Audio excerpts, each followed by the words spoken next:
Com exclusividade, eu, Matheus Teixeira, até o Cury, conseguimos avançar e confirmar também no Superior Tribunal de Justiça. O ministro Marco Buzzi, acusado de assediar sexualmente uma mulher de 18 anos, apresentou um atestado médico e pediu licença para se afastar do trabalho no STJ. O magistrado está internado, mas não houve divulgação do prazo nem qual é o problema de saúde dele. Com isso, o Buzzi não participa da sessão da corte desta quinta-feira. Fontes nos afirmam que o afastamento é visto por ministros como uma saída para diminuir maiores danos à imagem do tribunal num período já sensível ao judiciário por críticas e desconfiança sobre a atuação do Supremo Tribunal Federal no caso do Banco Master. Apesar disso, a avaliação é que dificilmente Buzzi evitará a punição da aposentadoria compulsória, que ocorre quando juízes cometem infração funcional e são retirados do cargo, mas mantém a remuneração proporcional ao tempo de contribuição. Marco Buzzi foi acusado de assediar sexualmente uma jovem de 18 anos durante o período de férias em Balneário Camboriú, em janeiro deste ano. A denúncia veio à tona depois que a vítima, filha de amigos próximos de uma advogada, registrou um boletim de ocorrência em São Paulo, relatando que o ministro teria tentado agarrá-la por 3 vezes enquanto ela estava no mar. À CNN, ministros relataram que Buzzi nega a acusação peremptoriamente. Numa nota publicada ontem, o ministro disse que foi surpreendido com o teor das insinuações divulgadas e que elas não correspondem aos fatos. A acusação contra o magistrado é investigada em 3 frentes: no próprio STJ, numa sindicância, no Conselho Nacional de Justiça e a terceira no Supremo Tribunal Federal. Meu parceiro de apuração, Matheus Teixeira, vamos além, explicar para a nossa audiência o que pode sair dessas investigações, é o que todo mundo deve estar se perguntando. Agora, com o afastamento do ministro Marco Buzzi, como que essas apurações, elas caminham? Eu até estava tentando entender no STJ hoje, porque me parece que a sindicância aberta, ela é complementar ao trabalho que já está sendo feito e está mais avançado do CNJ. O ministro Mauro Campbell está em São Paulo, ouviu vítima, familiares, portanto, no CNJ a investigação ela já está avançada.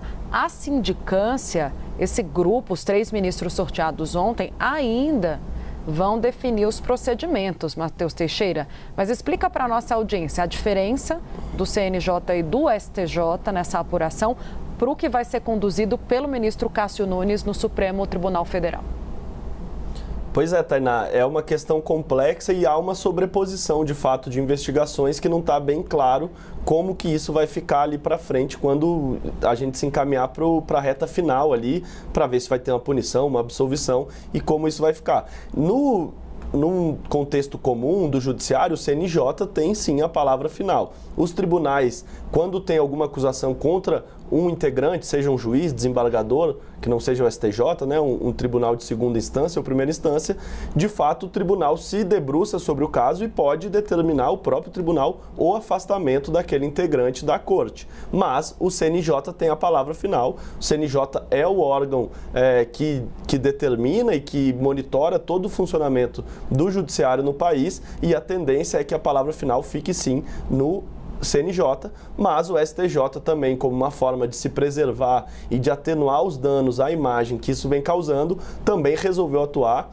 abriu uma sindicância interna, inclusive nessa sessão de ontem que foi fechada, onde se discutiu e decidiu pela abertura desse colegiado que vai analisar o caso, ficou inclusive essa dúvida, se seria uma sindicância, seria um processo preliminar, são nomenclaturas jurídicas difíceis de entender, mas que cada uma delas dispõe de instrumentos próprios para lidar com a investigação. Nesse caso, eles entenderam que uma sindicância seria o mais adequado, mas a tendência é que o CNJ, que já está mais adiantado, já está colhendo depoimentos e tem na corregedoria a atribuição de lidar com juízes que cometem infrações, é sim no CNJ geralmente que vem a última palavra sobre isso. Mas mais importante, a gente sabe que no Brasil a última palavra mesmo é do STF, é do Supremo Tribunal Federal, e também tem lá um inquérito que está sob a guarda do ministro Cássio Nunes Marques, que vai tratar do tema.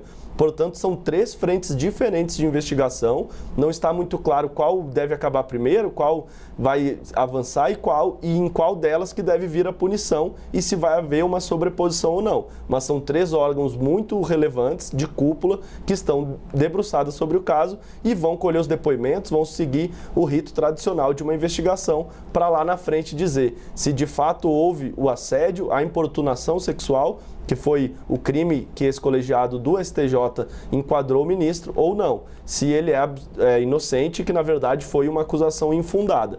Esse tipo de caso é muito sensível para o judiciário, né, Tainá? Porque se baseia muito na palavra da vítima, que geralmente tem mais relevância, porque não teria motivo para a vítima fazer uma acusação tão grave sem nenhum motivo maior do que esse. Mas, apesar de ter mais peso a voz da vítima, também tem o ministro envolvido e negando com muita firmeza que ele não fez nada. Vamos ver como isso vai ficar, mas temos 3 órgãos, o Supremo Tribunal Federal, o principal tribunal do país, o CNJ, que é o conselho que trata justamente de crimes cometidos por agentes do judiciário, e o próprio tribunal, o STJ, que está debruçado sobre isso, ali até num constrangimento interno de 3 ministros terem que julgar um colega, um par que tem tanto poder quanto eles, mas agora está aí no meio dessa polêmica muito grande, e a avaliação, como a Tainá mesmo disse e que a gente fez uma apuração conjunta, é que internamente se vê